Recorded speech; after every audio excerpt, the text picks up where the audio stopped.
Wow, that's quite a character.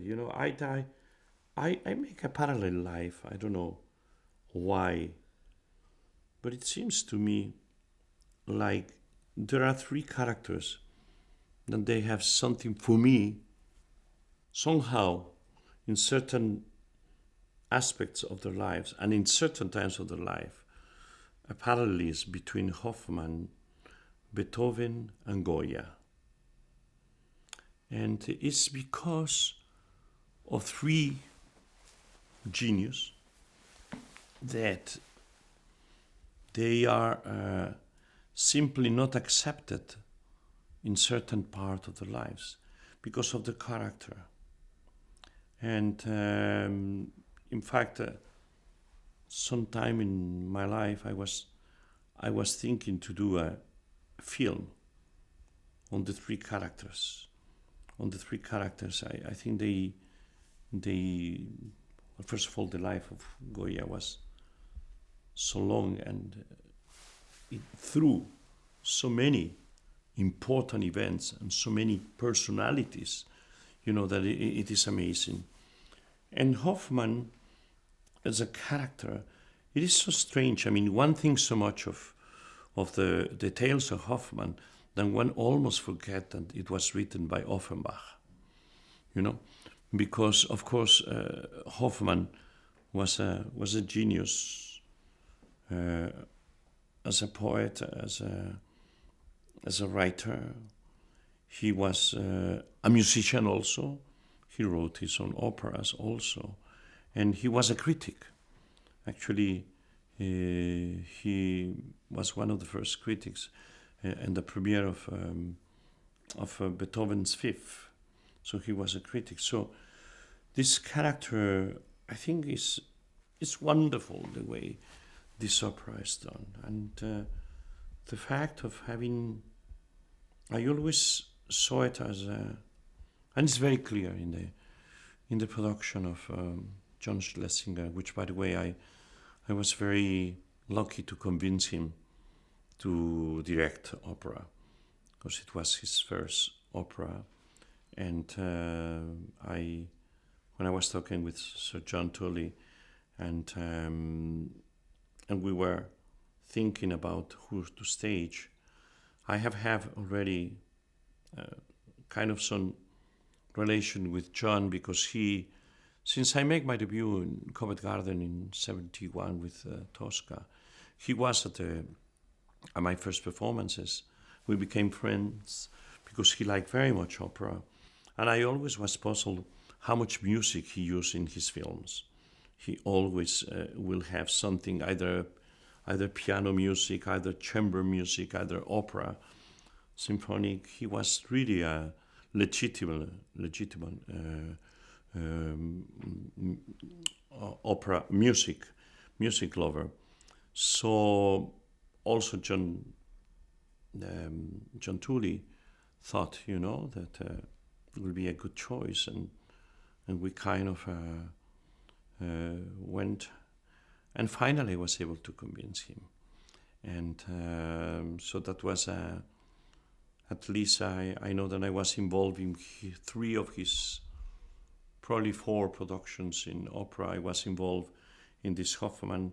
Then I was able to convince the the festival in Salzburg uh, for the mask ball, which was supposed to be conducted by Karajan, but during the rehearsals we lost him, and it was Maestro Scholti then that conducted, and then he did also. I think he did a Rosenkavalier somewhere, and but I was also involved in to doing it Peter Grimes in Los Angeles. So I was very happy that such a great talent came to do the Hoffman. And as I say, it is very clear the Hoffman is a four ways character. We have the Hoffman himself, which is a drunkard, which is somebody that his life is to go to this tavern, and everybody laughs about him or with him or admires him because of his poetry and so on. And of course he has his detractors, and we see the detractors,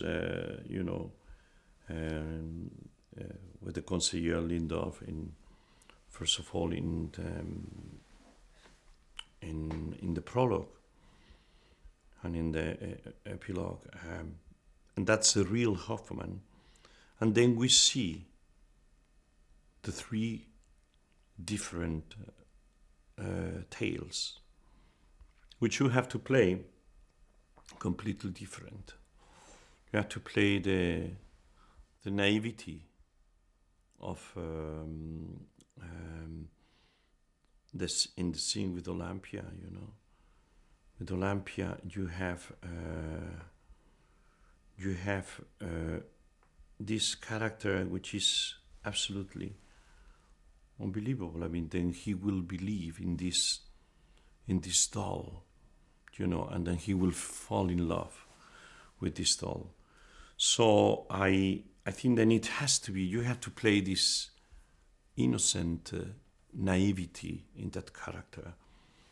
Then you go to the Antonia, and you have to play the character, romantic character, totally desperation of this girl. Then it is upset with the world of music, having have a mother that was a singer, and she wants to sing, and she's under the influence of Dr. Miracle also. The big tragedy, big romanticism, and in a, let's say, more mature Hoffmann. And then finally we see the man then doesn't care with Giulietta. He's the man that it is cynical and then has had many deceptions in life. And is Hoffmann himself, or the prologue, telling us the different aspects of his life. It's an opera that I do have so much fun doing it, because between the naivety of with Olympia and the big, romantic tragedy of Antonia, and the, already the man of experience in Giulietta, but even been betrayed again, and the real character. It was so many possibilities. I mean, to sing at the beginning, il était une fois la cour d'Eisenach, click clack, voilà, klein sack. So much, it really gives you all the possibilities to act, to have fun, to suffer. So it's one of the most complete roles that exist. And I think I have to add also that we have a wonderful costume designer, set designer, Maria Björnsson, which of course we lost her. I mean, she also did the costumes of the Phantom of the Opera, the Lloyd Webber musical. Great artist. Okay, my three ladies, they were phenomenal, and the first one, Luciana Serra, she was magical as the character of Olympia, and I remember exactly looking like a porcelain doll, and with a tremendous acrobacies vocally, and very, very, very excellent actress, and the tragic sweetness of Ileana Kotrubash, with a beautiful voice, and for the character of Antonia, and Agnes Valsa, of course, with all the all the beauty, vocal beauty, and the splendor in the costumes, and really a magnificent actress, and making my life impossible, really. And I think that Schlesinger really proved himself to be a great director in the opera world. I mean, it's not always easy for a director or the film director to come to the opera world, because the opera world is different. It's really different. You don't have the close-up. It's a total different dimension, you know. And he was very well prepared. He really was extraordinary. And then we have Georges Prêtre as being one of his best works. He has always been a very, very much stream conductor. Conductor. Then he can come with many things in the music that they are not written, but he sees that way, and he was right, especially in the French repertoire. You know, I mean, I was able to do actually the Tales of Hoffmann and the Samson and Delilah really has been some of his best works, and so we do have a phenomenal celebration of the anniversary of Offenbach, and this is a memorable production from Covent Garden, which, by the way, at the time that we are talking about this interview, is right now they are playing that production in Covent Garden with my great colleague and friend Rolando Villazón, which, by the way, he did his debut on that production a few years back in Covent Garden with great success.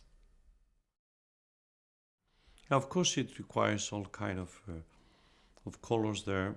It requires to go from from almost lightness in the voice to a very lyrical and to a dramatic moment, like in the concertato, in the scene of Giulietta, you know, one of the most beautiful moments, which it comes, the Barcarola there has been presented first by Giulietta and Nicklaus, and then we have there the big development with a phenomenal concertato, which is very dramatic for the tenor, and the most difficult of the scenes, probably vocally, the Giulietta, and then the epilogue, which we come back to this evening, which he starts at the beginning, and he's waiting for Stella, which is the opera diva, to come out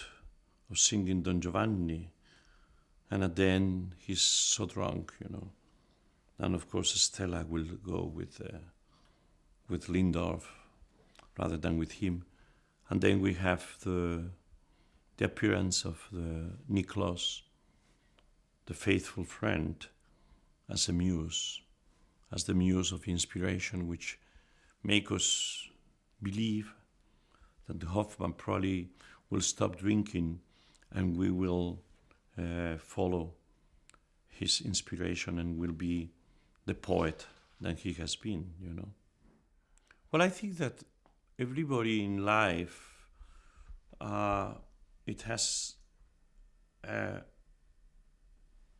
red light always that you say it, well, I don't think I can go further than that. And so there is a good reason for a writer, for a singer, for a painter, for any kind of artist that maybe he's not delivering so much because of drinking problems, because of drug problems, because of problematic life, because of whatever. And there is a moment to say, well, here I change, because I do want to live, and I do want to give, to the public what I feel I can. So if we call the muse of inspiration in that moment, that's a wonderful thing.